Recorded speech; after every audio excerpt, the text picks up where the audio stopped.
A few weeks ago, I dropped a video going over the top 10 recruits in Alabama history. Now, a lot of people loved that video, and a lot of people also really wanted to see a top 10 for another school, an overwhelming amount. So today, we're going to be taking a look back at the top 10 recruits in Ohio State history. If there's a video you'd like to see in the future, drop a comment down below, and it very well could be my next video. Before we get to the top 10, make sure to hit that subscribe button and turn on those notifications so you never miss a video. If you love college football content, then this is definitely the place for you. For this list, we're going to be using the composite rankings from 24/7 Sports. Before we get started, there are a number of Ohio State recruits who have a higher ranking than players on this list, but they're either still in high school or they haven't finished their college football careers yet, making them ineligible for this list. However, these are some of the names that will be on this top 10 in a few years. Kicking off our list is 2005 prospect Alex Boone, who had a rating of 99.34.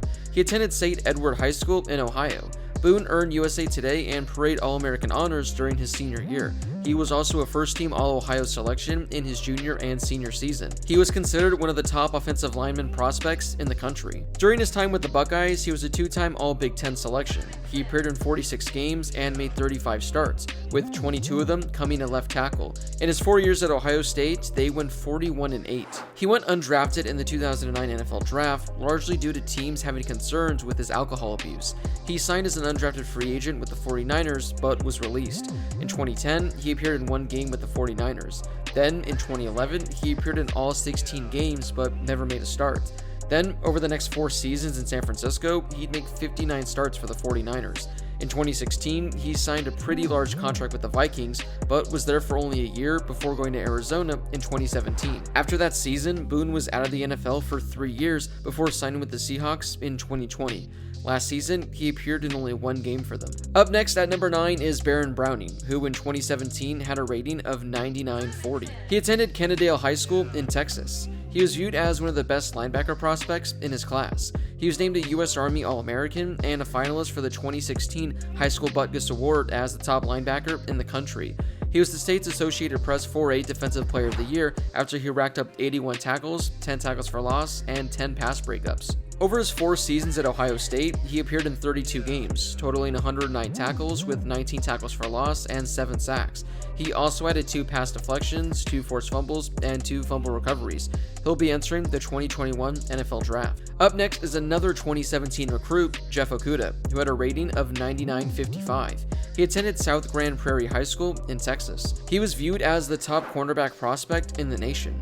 During his senior season, he recorded 43 tackles with 5 pass breakups and 800 yards on offense. Okudah lived up to the hype while he was at Ohio State. He was the first Buckeye cornerback to earn unanimous All-American honors. In 2019, Okudah was a finalist for the Thorpe Award, which honors the nation's most outstanding defensive back. During his Ohio State career, he racked up 88 tackles with 18 pass breakups and 3 interceptions. He was selected 3rd overall by the Lions in the 2020 NFL Draft. He appeared in 9 games last year for Detroit and started 6 of them. He had 47 tackles with 2 pass breakups and 1 interception. Up next on the list is yet another 2017 recruit, and our final 2017 recruit on this list, Chase Young. He had a rating of 99.57. He attended DeMatha Catholic High School in Hyattsville, Maryland, where he had 19 sacks and 27 tackles for loss as a junior. As a senior in 2016, he had 19 sacks, 118 tackles, 5 forced fumbles, and 2 defensive touchdowns. That helped his team go undefeated and win a championship. He was considered one of the best prospects in the country and committed to Ohio State. As a freshman for the Buckeyes in 2017, Young recorded only 3.5 sacks with 18 tackles, but he was playing only mop-up duty. He became a starter during his sophomore season and showed that he was one of the best defensive players in the nation. He finished the year with 14.5 tackles for loss and 10.5 sacks. In his junior season, it was one for the ages. He had 21 tackles for loss with 16.5 sacks and 7 forced fumbles. He took home the Bronco Nagurski Trophy, the Chuck Bednarik Award, the Ted Hendricks Award, the Nagurski Wooden Defensive Player of the Year Award, and the Smith Brown Defensive Lineman of the Year. He was all Big Ten first team for every outlet and was also named a finalist for the Walter Camp Award, the Maxwell Award, and the Heisman Trophy, becoming only the 9th defensive player since 1982 to be nominated for the Heisman, where he finished 4th in voting. He was also voted the Big Ten Jesse Owens Athlete of the Year, which honors the Big Ten's conference top male athlete annually to any sport. He was the 7th football player to ever win since the award began in 1982, and the first since Ron Dane in 2000. He finished his career at Ohio State with 30.5 sacks in 3 seasons. He was also named to the Big Ten Network's 2010s All-Decade team as the only unanimous selection. As expected, Young declared for the 2020 NFL Draft. He was drafted by the Washington football team with the 2nd overall pick. In a Week 14 game, he recorded a sack, 2 passes defended, a forced fumble, and a fumble recovery that he returned for a touchdown, becoming the first rookie in NFL history and only the 3rd player since 1999 to achieve all those stats in a single game. He finished his rookie campaign with 7.5 sacks, which led all rookies, as well as 4 forced fumbles and 3 fumble recoveries. By the end of his rookie season, Young was named a team captain and was voted the NFC Defensive Player of the Month for December, becoming the first rookie in Washington history to ever win. He was named Defensive Rookie of the Year by the AP and the Pro Football Writers of America. In addition, he was one of 2 rookies to be named to the 2021 Pro Bowl team. Up next at number 6, we have to go back a ways, as 2000 recruit Sam Maldonado had a rating of 99.64. Maldonado was one of the highest rated players in the country back in 1999 while he was at Harrison High School. He finished his high school career with a New York State record 7,600 rushing yards and 99 touchdowns. He spent 2 seasons with the Buckeyes, appearing in only 14 games. He rushed for only 200 yards with a touchdown. He then transferred to Maryland and played in 18 games for the Terps. He rushed for just under 900 yards with 8 touchdowns. The latest information I can find on him was all the way back from 2011 when he was working in the mental health field. Before we get to the top 5, if you could give this video a thumbs up, I would greatly appreciate it. It helps share the video with more college football fans, and it only takes a second to do. Up next at number 5, we have 2006 recruit Beanie Wells, who had a rating of 99.65. He attended Akron Garfield High School in Ohio. He had one of the best careers in recent memory for an Ohio State running back. During his 3 seasons with the Buckeyes, he appeared in 36 games, rushing for 3,400 yards with 30 rushing touchdowns. He's 6th all-time in Ohio State history in rushing yards and 15th all-time in rushing touchdowns. Among the 11 players who have rushed for 3,000 yards in Ohio State history, his 5.8 yards per carry are the 5th best. Wells was drafted in the 1st round with the 31st overall pick by the Cardinals in the 2009 NFL Draft. He had a pretty good rookie campaign as he rushed for 800 yards with 7 rushing touchdowns. On November 27th of 2011, Beanie Wells set a Cardinals single-game record by rushing for 228 yards against the Rams. He finished his season with over 1,000 rushing yards and 10 rushing touchdowns. He dealt with numerous injuries in 2012, and his relationship with the Cardinals wasn't good whatsoever. In March of 2013, he was released by the team. In October of 2013, he tore his Achilles during a workout with the Ravens. After the injury, Wells didn't sign with another NFL team, and his career was over. He currently has his own radio show on 97.1 The Fan in Ohio.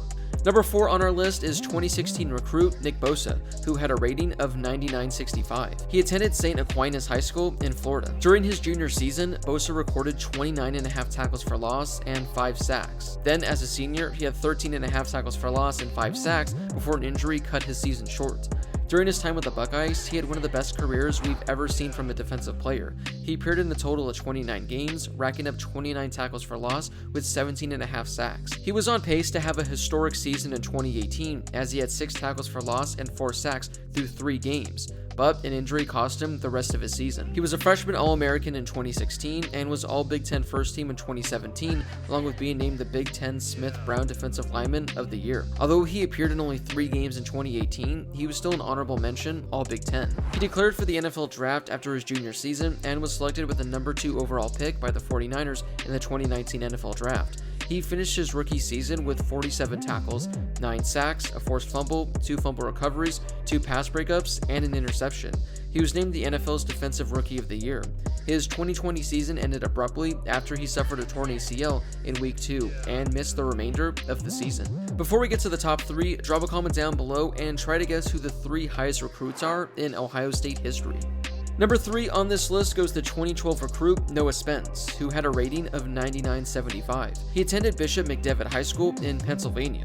During his junior and senior seasons, he had 204 tackles with 35.5 sacks. As a senior, he was the Gatorade Football Player of the Year for Pennsylvania. He played in 12 games as a true freshman at Ohio State in 2012, totaling 12 tackles with 1 sack. As a sophomore in 2013, he started 13 games and racked up 50 tackles with 8 sacks. But on January 1st of 2014, he was suspended for 3 games, which included the 2014 Orange Bowl, after testing positive for MDMA. In September of 2014, he was suspended indefinitely after another failed drug test. He was ruled permanently ineligible by the Big Ten in November. He decided to transfer to Eastern Kentucky in 2015. In his only season there, he had 63 tackles with 11.5 sacks and was the Ohio Valley Conference Co-Defensive Player of the Year. After that season, he entered the 2016 NFL Draft. Spence was drafted by the Buccaneers in the second round of the 2016 draft. In November of 2016, he was named the Defensive Rookie of the Month. In 2017, he appeared in only 6 games, but missed the rest of the year after suffering a shoulder injury. In August of 2019, he was waived by the Buccaneers. Just a month later, he signed with Washington, but was waived 2 months after that. In December of 2019, he signed with the Saints. However, in May of 2020, he suffered a torn ACL. Just last week, he re-signed with the Saints on a 1-year contract. Coming in at number 2 is 2004 recruit Ted Ginn Jr., who had a rating of 99.92. He attended Glenville High School in Ohio, where he played defensive back, quarterback, and wide receiver. Ginn was selected as the 2004 USA Today Defensive Player of the Year. He was also a 2004 Parade All-American and was named the 2004 Super Prep National Defensive Player of the Year. He also participated in the U.S. Army All-American Bowl and was named the most valuable player of the game. He was originally recruited as a defensive back by Ohio State. As a freshman, Ginn saw time at wide receiver and finished the 2004 season with 25 catches for just under 400 yards with 2 touchdowns. He also rushed for over 100 yards with 2 touchdowns. In addition, he led the country, averaging 25.6 yards per punt and returned 4 punts for touchdowns. Ginn was converted to wide receiver full-time in his sophomore year in 2005 and was named a starter. He finished the season with 51 catches for 800 yards and 4 touchdowns. He also had nearly 800 punt return and kick return yards. He finished his junior season with 59 catches for 800 yards while adding another 700 yards and 2 touchdowns on special teams. He finished his career at Ohio State with 125 catches for 2,000 yards and 15 touchdowns. He also rushed for over 200 yards and had nearly 2,000 yards in special teams. Overall, he gained over 4,000 total yards and had 26 total touchdowns. Ginn was selected by the Dolphins with the 9th overall pick in the 2007 NFL Draft. Since then, he's had a pretty damn good NFL career. He's spent time playing for the Dolphins, 49ers, Panthers, Cardinals, Saints, and the Bears. So far, he's caught 412 passes for 5,800 yards and 33 touchdowns.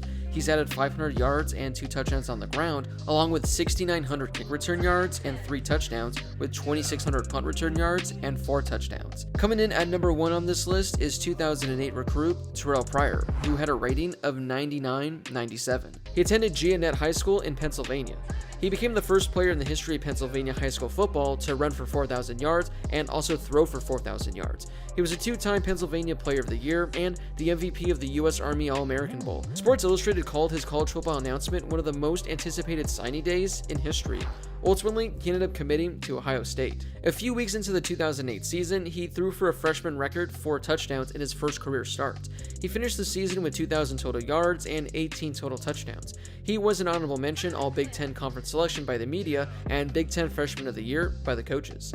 He led Ohio State to the Rose Bowl in his second season and was named the MVP of the game. On the season, he threw for over 2,000 yards with 18 touchdowns while adding 800 yards on the ground with 7 rushing touchdowns. During his junior season, he just missed out on winning conference MVP. Still, he finished the year with a career-high 2,800 passing yards and a career-high 27 passing touchdowns.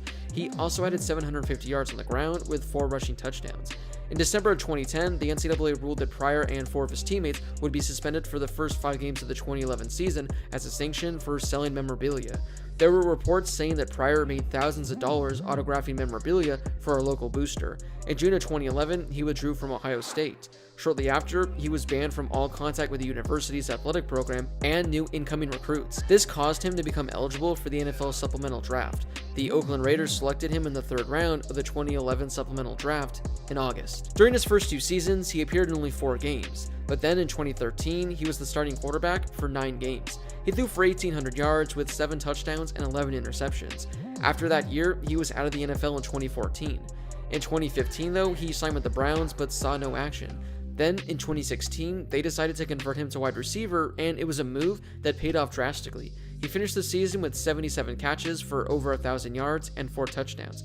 However, that would be the lone bright season of his career. Over the next 2 years, he spent time with the Redskins, Jets, and the Bills, but only had 36 catches. He was released by the Jaguars prior to the 2019 season, and that would be it for his football career. Well, there you have it. Those are the top 10 recruits in Ohio State history. Which player on this top 10 list do you remember watching the most? And overall, who do you think the best player on this list was? As you saw at the beginning of this video, the Buckeyes have a lot of talent coming in over the next few years, so there's a solid chance that 5 years from now, this list is going to look completely different. If you haven't done so yet, don't forget to hit that subscribe button and turn on those notifications. If you love college football content, this is definitely the place for you. As always, thank you guys so much for watching, and I'll see you all in my next video.